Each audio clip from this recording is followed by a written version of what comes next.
Salut les runners, vous désirez courir plus longtemps sans vous fatiguer? Alors cette vidéo est faite pour vous. N'hésitez pas à regarder la vidéo jusqu'à la fin car je vous donnerai un tas de conseils. Vous verrez qu'en les cumulant, cela vous permettra de courir des minutes, voire des kilomètres en plus sans vous fatiguer. Je suis Emmanuel Lejeune, spécialiste en course à pied et triathlète professionnel, et aujourd'hui je vais vous faire part de mon expérience dans le longue distance pour que vous puissiez avoir les astuces ou les conseils en tout cas que je vous donne personnellement pour pouvoir courir plus longtemps et plus facilement. Juste avant de passer aux choses sérieuses, n'oublie pas de t'abonner si tu ne l'es pas déjà bien sûr, et liker la vidéo. Et je vous propose même un petit défi pour cette vidéo là, c'est de vous commenter avec la sortie la plus longue que vous ayez déjà fait ou la sortie que vous rêvez de faire. Par exemple, je rêve de faire 1h30 ou 2h.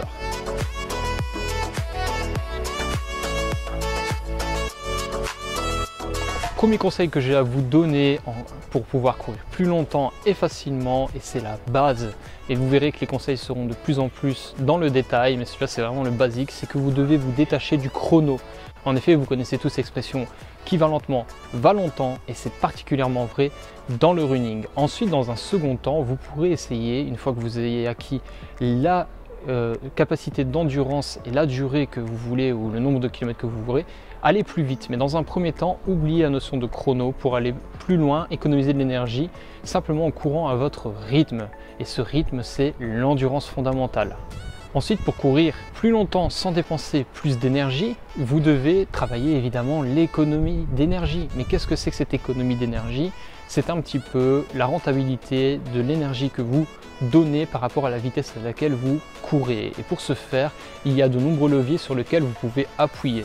L'un d'entre eux, par exemple, est d'améliorer votre technique course. Plus votre technique course va être intéressante et performante, et plus vous allez pouvoir économiser de l'énergie en courant. Donc travaillez la technique course avec par exemple des gammes ou en améliorant votre technique de pied. La technique de pied, c'est très important à travailler également avec par exemple la pliométrie, des bonds dans le sable, des séances d'escalier, plein de choses différentes pour pouvoir avoir une meilleure activité au niveau du pied. Perdre du poids en trop peut être intéressant, vous allez aussi gagner en économie d'énergie. Mais vous pouvez également, pourquoi pas, travailler sur votre gainage et votre stature. C'est un petit peu lié à la technique de course, mais le gainage va vous permettre aussi d'avoir une meilleure transmission de force entre le bas et le haut de votre corps, ce qui va vous permettre encore de réduire cette fameuse économie d'énergie. Dernière chose, améliorer votre force ou votre puissance va vous permettre d'être plus à l'aise à vitesse moindre et d'économiser encore de l'énergie. Cette énergie que vous aurez économisée grâce à ces divers leviers va vous permettre de courir plus vite pour la même distance, ou dans le cadre de cette vidéo spécifiquement, courir plus longtemps avec moins d'énergie. Bien sûr, si vous avez des questions plus en détail, n'hésitez pas à me les mettre en commentaire, j'y répondrai avec plaisir comme d'habitude évidemment. Sinon, d'autres choses que vous devez prendre en considération, c'est d'augmenter votre volume mensuel, mais de le faire intelligemment. Donc si vous voulez courir plus longtemps sur certaines sorties, vous devez augmenter votre volume habituel de semaine en semaine. Moi, je préfère parler de votre volume mensuel plutôt que votre volume hebdomadaire. Pourquoi? Parce qu'on a une meilleure vue d'ensemble. Une semaine, ça peut varier énormément. Donc c'est vraiment le volume mensuel. Augmentez-le régulièrement, mais pas trop. Environ 5 à maximum 10% du mois d'avant. Et essayez pourquoi pas de faire des escaliers. Donc sur 2 mois, vous augmentez de 10%. 2 mois au même volume, vous augmentez encore de 5 à 6%, puis 10%, voilà. Le volume doit être augmenté, mais progressivement. Vous pouvez également rajouter des séances. Et n'oubliez pas également que quand vous voulez augmenter votre volume sur une séance, faites-le progressivement. Si votre objectif est de passer de 5 à 10 km, passez par les stades 6, 7, 8, 9. Prenez vraiment votre temps, que votre corps puisse s'adapter pour éviter les blessures notamment. Autre moyen de courir plus facilement, c'est d'être moins crispé. Beaucoup de débutants ou des personnes qui ont moins l'habitude de courir ont tendance à être crispés, même des experts.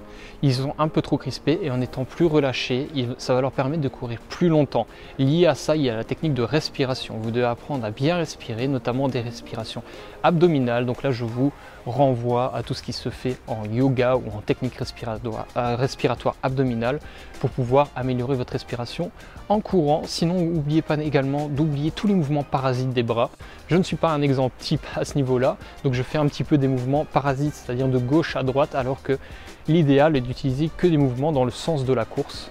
Donc n'oubliez pas, les bras c'est important aussi pour, encore une fois, ça se rapproche de l'économie de course pour pouvoir courir plus longtemps. Petites astuces supplémentaires quand on veut augmenter la quantité d'entraînement, que ce soit en course à pied ou dans n'importe quel sport. Vous devez prendre soin de votre corps, vous devez bien dormir pour bien récupérer, la récupération en général. Donc l'alimentation également, vous devez bien manger, vous devez bien vous hydrater pour éviter les blessures et récupérer plus facilement. Bref, vous devez avoir une qualité de vie de mieux en mieux pour pouvoir absorber cette dépense énergétique supplémentaire. Donc ça, c'est la petite astuce pour pouvoir tenir sur la durée l'augmentation du volume dans un sport. Quelques petites précautions à prendre quand vous voulez augmenter votre volume en course à pied. Il faut une bonne paire de baskets. C'est important quand on augmente le volume. Donc si vous avez des baskets un petit peu vieilles, n'hésitez pas à les changer dans l'optique d'augmenter votre volume. Faites attention aux textiles que vous utilisez, notamment quand il fait trop chaud ou il fait trop froid, on se couvre de trop et on transpire énormément. C'est pas bon, surtout quand on veut faire du longue distance, on augmente la température corporelle et on n'est pas bien, on se sent étouffé et ça ne respire pas. Donc d'une manière générale, pensez à prendre des vêtements de qualité, qui respirent bien sûr. Voilà, c'est tout pour cette vidéo. J'espère que vous avez appris beaucoup de choses qui vont vous permettre de courir longtemps mais facilement. En tout cas, n'hésitez pas à laisser, comme j'avais dit plus tôt dans la vidéo, un commentaire avec votre sortie la plus longue ou ce que vous allez essayer de faire. Par exemple un marathon, pourquoi pas. J'ai hâte de vous lire et à bientôt dans une autre vidéo. Et d'ici là, portez-vous bien.